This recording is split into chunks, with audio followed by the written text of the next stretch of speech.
Assalamualaikum warahmatullahi wabarakatuh. Kami dari kelompok 12, saya Nili Ningrum, NIM 203-24167, dan teman saya Nurul Faizah yang berNIM 2032-4007 akan mempresentasikan hasil kerja kelompok kami dengan judul Ahli Sunnah wal Jamaah dan Aliran-aliran Islam Modern. Yang pertama adalah Ahli Sunnah wal Jamaah.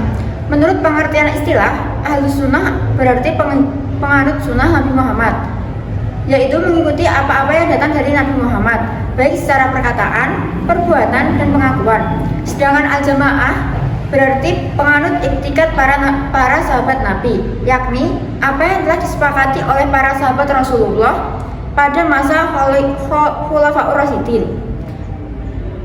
Golongan yang pertama adalah Asy'ariyah. Aliran Asy'ariyah adalah sebuah paham akidah yang dinisbatkan kepada Abu Hasan Al-Asy'ari. Al-Asy'ari ini semula berpaham Mu'tazilah yang kemudian berpindah menjadi Ahli Sunnah. Sebab yang menunjukkan oleh sebagian sumber lama bahwa Abu Hasan telah mengalami kemelut jiwa dan akal yang berakhir dengan keputusan untuk keluar dari paham Mu'tazilah. Al-Asy'ari menganut paham Mu'tazilah hanya sampai ia berusia 40 tahun. Setelah itu, secara tiba-tiba ia mengumumkan di hadapan jamaah masjid bahwa dirinya telah meninggalkan paham Mu'tazilah dan menunjukkan bahwa ia berpaham Al-Asy'ariyah. Selanjutnya adalah pokok-pokok aliran Asy'ariyah. Yang pertama adalah zat dan sifat-sifat Allah. Sifat-sifat Allah seperti mendengar, melihat, dan berbicara.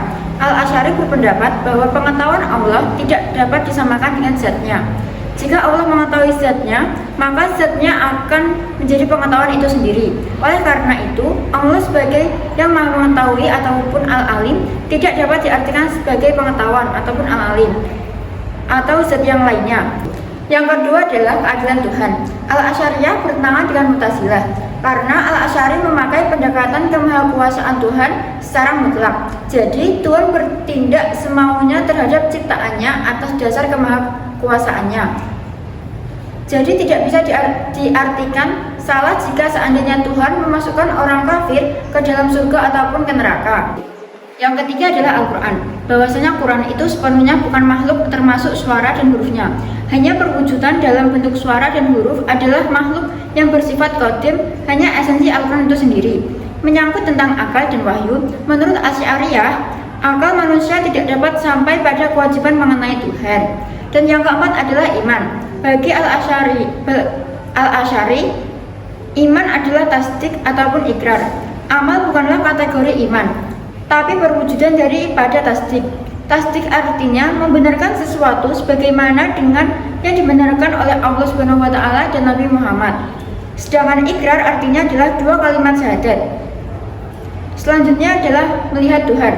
Al-Asy'ari ini berpendapat bahwa setiap yang ada dapat dilihat, Allah juga dapat dilihat.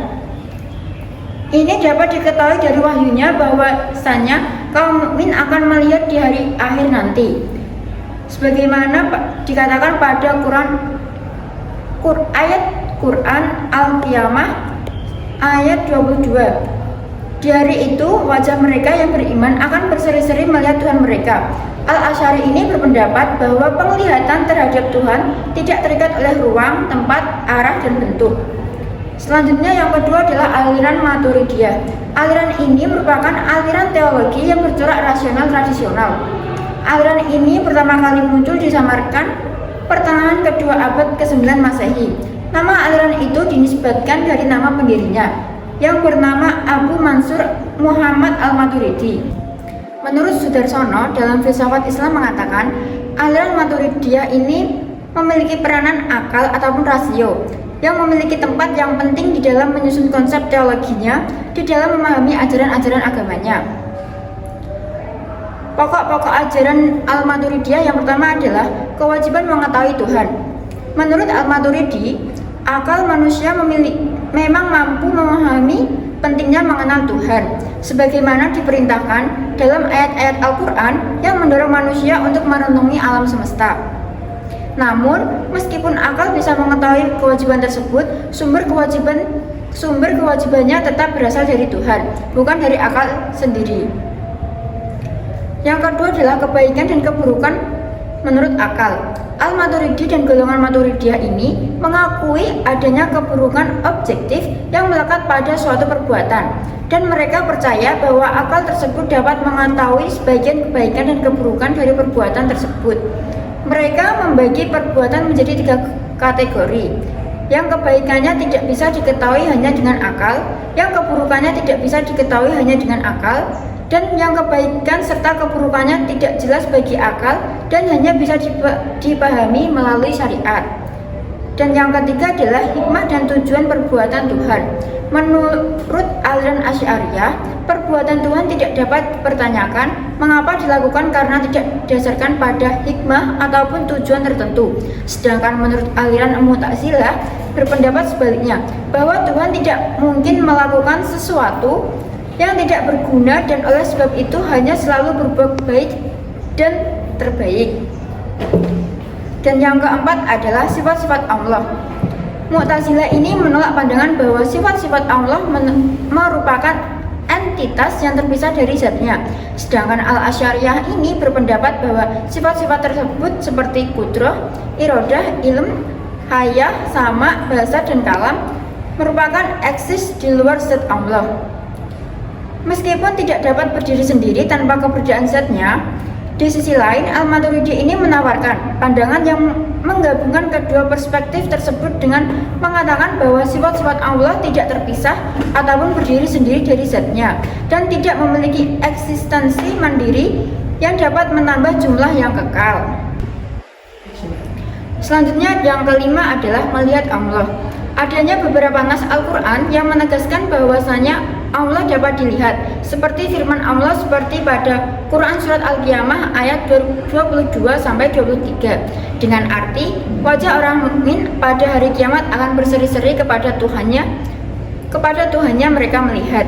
Berdasarkan firman tersebut, Al-Maturidi ini meyakini bahwasanya Allah dapat dilihat pada hari kiamat.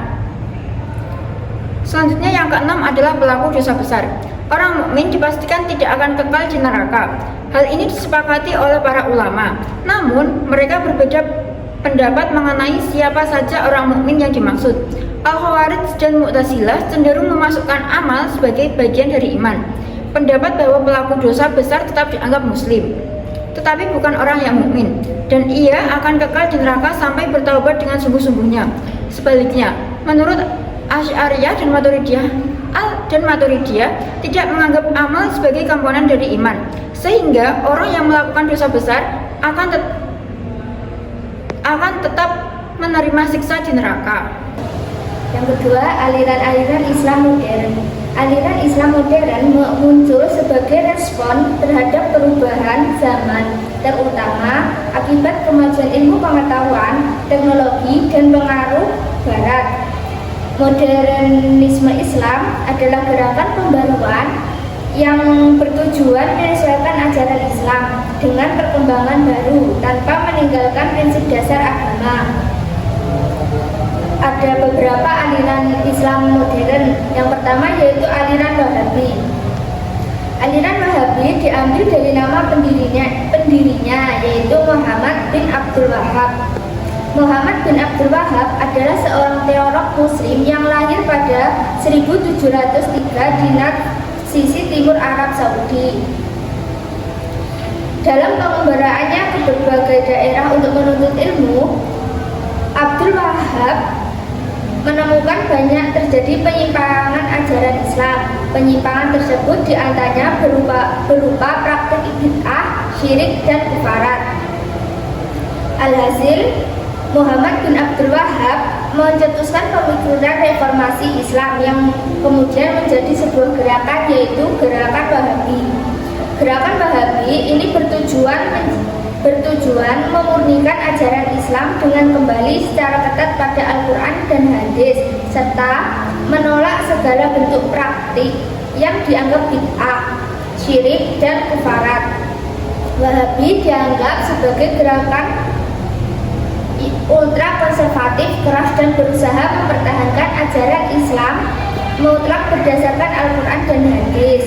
Pemikiran Wahabi yang paling mencolok adalah bidang tauhid dan bidang akidah, yang diantaranya yaitu semua objek peribadatan selain Allah itu dianggap palsu. Yang kedua, orang yang berusaha memperoleh kasih Tuhannya dengan cara mengunjungi kuburan orang-orang suci bukanlah orang yang bertauhid, tetapi termasuk orang musyrik. Tidak boleh membunyikan radio. Lalu tidak boleh melakukan kasidah dan melakukan bacaan Al-Quran. Lalu tidak boleh membaca kitab-kitab sholawat seperti Dalail Khairat, Burdah, Tiba, karena di dalamnya banyak memuji Nabi Muhammad SAW. Gerakan Wahabi ini mengusung pemahaman Puritan atau ajaran bahwa Islam harus bersih dari bid'ah, tahayul, dan kufarat. Wahabi juga sering disandingkan dengan Salafi karena memiliki agenda sama, yaitu pemurnian tauhid melalui Al-Quran dan hadis dengan meninggalkan pendapat ulama. Kedua, aliran Salafi.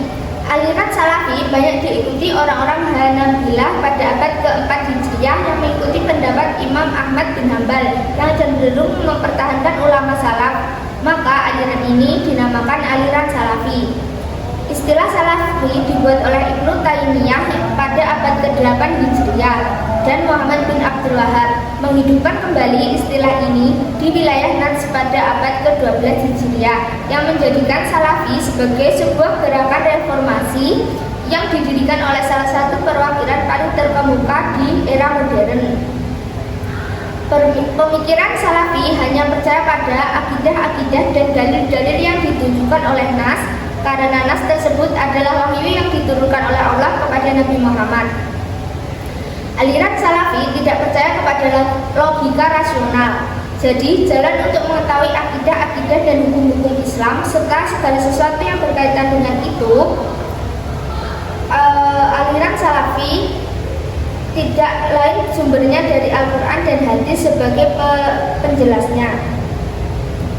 Lalu prinsip utama pemikiran Salafi yaitu yang pertama, kembali ke sumber asli. Salafi menekankan rujukan utama pada Al-Quran dan hadis dan ijma. Yang kedua, menggunakan teks wahyu di atas akal. Dalam memahami agama, Salafi mengutamakan teks wahyu atau nahyi daripada penalaran akal atau akli.